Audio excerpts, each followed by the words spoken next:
गावात नोकरी मिळत नाहीये. किती कष्ट करायचे. हार मानू नकोस, प्रयत्न करत राहा. एका छोट्या गावात रोहन नावाचा एक तरुण राहत होता. तो खूप कष्टाळू होता, पण त्याच्या आयुष्यात एकामागून एक अडचणी येत होत्या.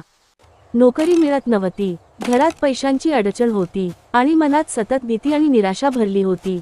एक दिवस तो खूप खचला. नोकरी मिळत नाहीये. घरात पैशांची खूप अडचण आहे. मी खूप निराश झालोय. गावातील गणपतीच्या मंदिराजवळ जाऊन तो शांत बसला. मंदिरात एक वृद्ध पुजारी आले आणि त्यांनी विचारलं, बाळा, इतका उदास का बसलाय? मी खूप प्रयत्न करतो, पण प्रत्येक वेळी काही ना काही बाळा, उद्या संकष्टी चतुर्थी आहे. हा दिवस विघ्नहर्ता गणपतीचा आहे.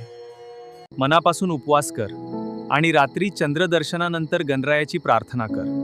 विश्वास ठेव, तुझं संकट दूर होईल. रोहनने श्रद्धेने उपवास केला. दिवसभर तो गणपतीचे नाव घेत राहिला.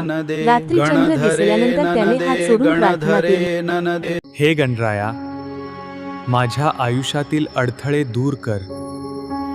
मला योग्य मार्ग दाखव. त्या रात्री त्याच्या मनाला एक अनोखी शांतता मिळाली. काही दिवसांनी त्याला अचानक एक चांगली नोकरी मिळाली. तेव्हापासून रोहन प्रत्येक संकष्टी चतुर्थीला गणपतीची भक्ती करतो, कारण त्याला खात्री आहे, जिथे श्रद्धा असते तिथे गणरायाची कृपा नक्की असते.